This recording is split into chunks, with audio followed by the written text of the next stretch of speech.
सुप्रभात। मेरा नाम है विकास कौर और स्वागत है आपका हमारे अपने चैनल एजुकेशन विद विकास पे। तो जैसा कि आप लोगों ने देखा होगा, वर्ग 2 का नोटिफिकेशन जारी हो गया है और रूल बुक भी आ चुकी है ना। आप लोगों ने देख लिया होगा। इन शॉर्ट मैं सारी जानकारी आपको यहाँ पे लेके आया हूँ। सिर्फ टू द पॉइंट बात करेंगे, छोटा वीडियो रखेंगे, आपको समझने में आसानी होगी। आई होप आप सभी बढ़िया होंगे। ठीक है, एग्जाम भी आपका करीब ही आ गया है, बहुत ज़्यादा समय नहीं बचा है। तो पहले समझते हैं जो हमारा नोटिफिकेशन आउट हुआ है, उसकी कुछ मुख्य बातें इन शॉर्ट समझते हैं। रूल बुक बहुत लेंदी है, पढ़ने में आपको टाइम भी लगेगा और आपने कहीं ना कहीं कुछ देखा भी होगा, पढ़ा भी होगा। बात करते हैं फॉर्म फिलिंग की। कब से आपके ये फॉर्म फिलिंग स्टार्ट होंगे? तो ये आपकी जो डेट है वो है 28 जनवरी। 28 जनवरी से आपका ये फॉर्म फिलिंग शुरू हो जाएंगे। ठीक है, और आपका 21 फरवरी तक ये चलेंगे फॉर्म। फिर यहाँ पे आपका करेक्शन डेट भी आएगी। ठीक है, आपकी करेक्शन डेट भी आएगी, वो अभी बताई जाएगी जैसा होगा।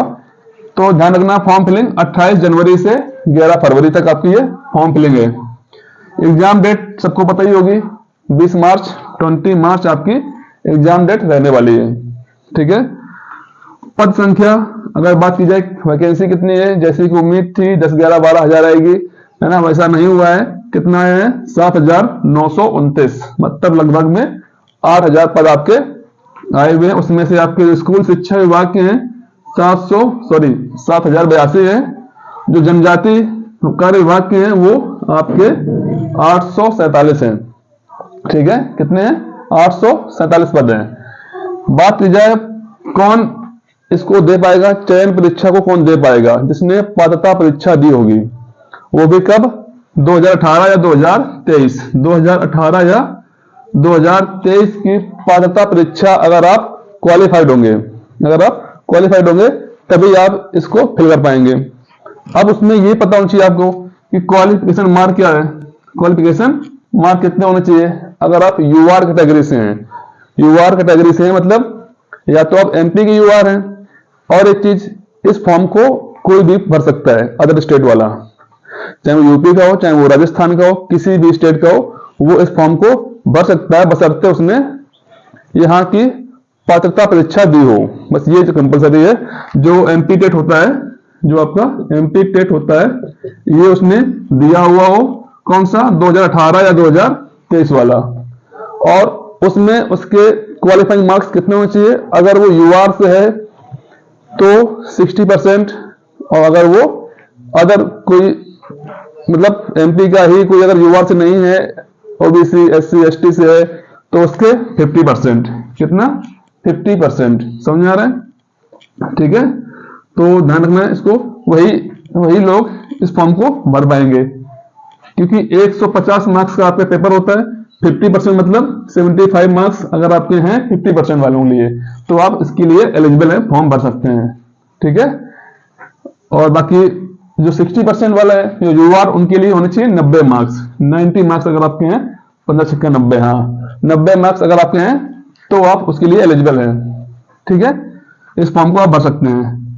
योग्यता आप लोग पता ही होगी, अगर मोटा मोटा देखा जाए तो वही है कि आपका डिप्लोमा होना चाहिए, बीएड या फिर बीएड हो, या फिर डिप्लोमा मतलब डीएलएड कोई हो, और साथ में आपका क्या होना चाहिए? स्नातक, है ना, आपका बीए बीएससी। अगर आपका अर्थशास्त्र में आपका 1 वर्षीय डिप्लोमा है, प्लस संबंधित विषय में आपका 50% है, तब भी आप इसके लिए वैलिड है। ठीक है, तो इसको आप देख ही लेंगे आराम से। एज देखो, एज का थोड़ा सा एज का ध्यान रखना है। मिनिमम एज जो है वो कितनी है आपकी? 21 ईयर्स है। कम से कम न्यूनतम जो आयु है वो 21 ईयर्स है। इसके बाद अब कैटेगरी वाइज एज को बांटा गया है। जैसे मेल यूआर आपका, चाहे वो आपका एमपी का हो, चाहे आपका वो अदर स्टेट का हो, वो यूआर अदर स्टेट का जो भी पर्सन होगा वो यूआर में ही काउंट किया जाएगा।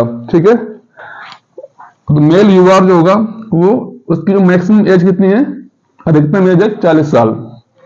अतिथि शिक्षक क्या होते हैं? जो एमपी में कार्यरत हैं और जिन्होंने 220 वर्किंग डेज पूरे किए हों, 3 साल से काम कर रहे हो वहां पे, उनके लिए छूट है विशेष। कितना? 49 ईयर्स मेल यूआर के लिए।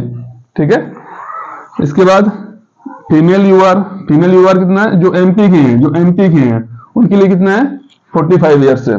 कितना है मैक्सिमम एज कितनी है 45 ईयर्स है। बाकी सब वही है। अगर वहां पे वो लोग कार्यरत हैं 3 साल से, अतिथि शिक्षक हैं, तो महिलाओं के लिए 54 ईयर्स आपका हो जाता है मैक्सिमम एज।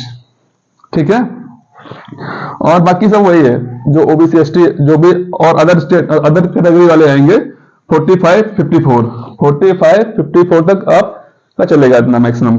ठीक है, अब आते हैं हम लोग पद आपके देखेंगे। जैसे हिंदी है, हिंदी में आपके अतिथि शिक्षक जो होते हैं उनके हैं 245। जो गैर अतिथि शिक्षक हैं जो बनने वाले हैं उनको पद हैं कितने 255, मिला के कितने हो गए 500 पद हो गए। ठीक, मिला के। इंग्लिश में काफी अच्छी वैकेंसी आई है, 982 आपके हैं अतिथि वाले और 988 आपके हैं किसके गैर अतिथि वाले। तो अच्छी खासी वैकेंसी इंग्लिश में आपको देखने को मिली है। संस्कृत में देख लीजिए 197 कौन से अतिथि और 203 गैर अतिथि। मैथ्स में ठीक ठाक वैकेंसी है, लेकिन इसमें थोड़ा सा कंफ्यूजन ये है सिलेबस को लेके। ठीक है, बताएंगे अभी। तो मैथ्स जो है वो 731 और 739। ठीक है, एसएसटी मतलब सोशल साइंस 219 और 226 पद है। तो और बाकी उर्दू वगैरह भी है ना, तो बाकी और भी पद है। तो ये आपका इन शॉर्ट नोटिफिकेशन था। जितनी बातें आपको जाननी चाहिए थी वो मैंने यहाँ पे बोर्ड में लिख दी है। सारी इंपॉर्टेंट बात यहाँ पे लिख दी है।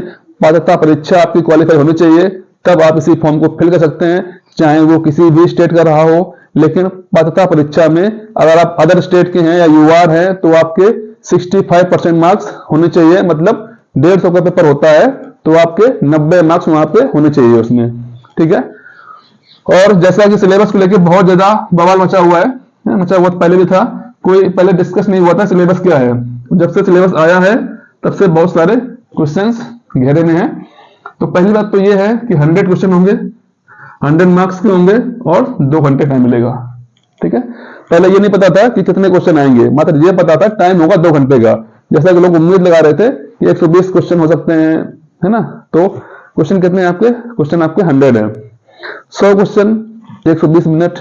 ठीक है, और 100 मार्क्स। ठीक है, तो ये आपका रहने वाला है। बाकी सिलेबस को लेके और स्ट्रेटजी को लेके हम लोग डिटेल वीडियो बनाएंगे अच्छे से। उसमें आपको हम बताएंगे क्या पढ़ना है, कैसे पढ़ना है, कहां से पढ़ना है और कितना पढ़ना है। ठीक है, तो बाकी अगर वीडियो अच्छा लगा हो तो चैनल को लाइक, सब्सक्राइब और शेयर कर दीजिए। ठीक है, बाकी पढ़ते रहिए, टाइम बहुत कम बचा है, आपको अब लगे रहना है जब तक एग्जाम नहीं आता है। अच्छे से टाइम दीजिए, घर पे 10-12 घंटे आप मिनिमम पढ़ाई कीजिए, है ना, अपनी स्टडी के मुताबिक। बाकी हम लोग सिलेबस पे एक बार अच्छे से बात करेंगे और मैं क्या कर सकता हूँ वो भी हम लोग बात करेंगे आगे लिए। ठीक है, चलिए तब तक पढ़ते रहिए। जय हिंद।